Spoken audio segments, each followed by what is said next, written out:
네, 이제까지 중세 음악사를 구성했던 고려와 조선 전기의 음악 문화를 살펴보았습니다. 이제 근세 음악사의 형성과 발전에 대해서 살펴보도록 하겠습니다. 근세입니다. 이제 오늘날 현대와 가까워지겠죠. 조선 후기가 이제 이 시기에 해당될 텐데 우리가 이 시기를 근대로의 전환기로라고 다시 부릅니다. 그러니까 근대로 전환하기 위한 많은 그런 음악적인 변화가 있었다라는 뜻이죠. 그래서 첫 번째, 궁중음악에도 변화가 있습니다.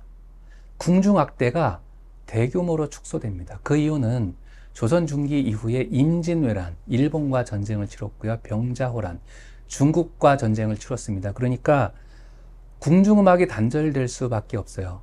음악을 연주하는 악공들이 다 피난을 떠나서 도망을 쳤거나 그리고 새로운 악공을 키울 수가 없지 않습니까? 그러니까 악대 규모도 축소되고 악기도 망가지고 하기 때문에 그 음악에도 규모 축소에 따라서 다양한 변화가 이루어지게 됩니다.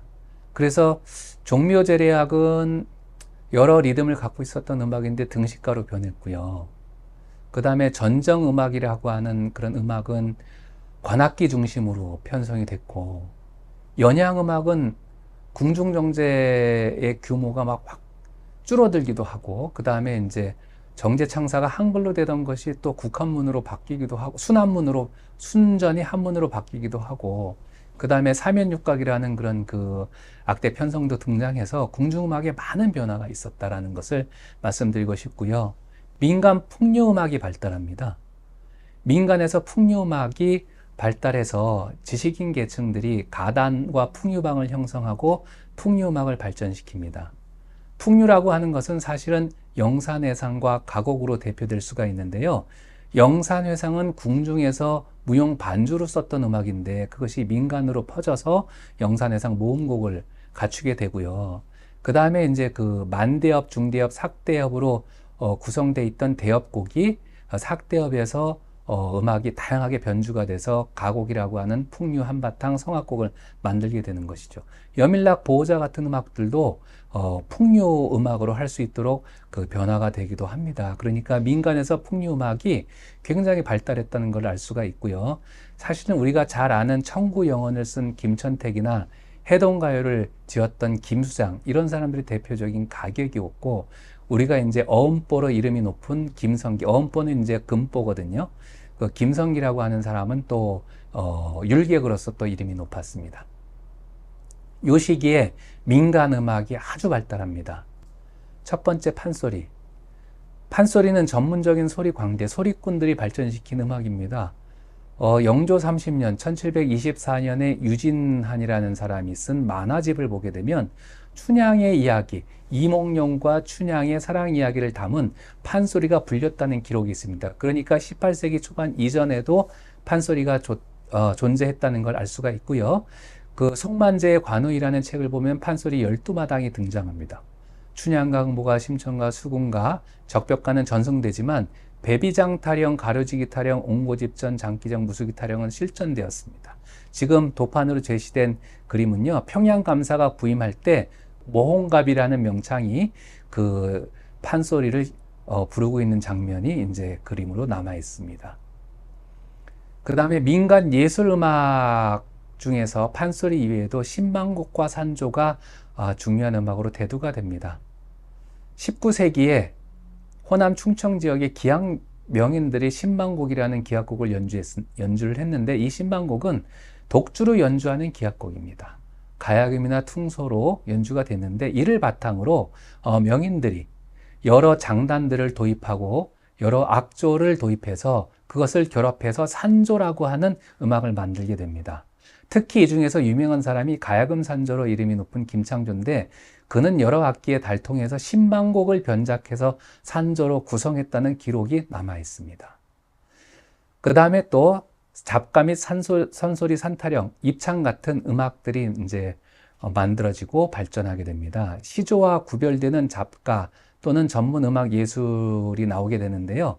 삼패기생이나 기생들이나 사계축에서 살던 소리꾼들이 유산가, 적벽가 같은 잡가를 불러서 잡가 문화를 만들었습니다. 그 중에 유명했던 사람들이 추조박이라고 해서 추교신, 조기준, 박충경 같은 사람들이 있었습니다.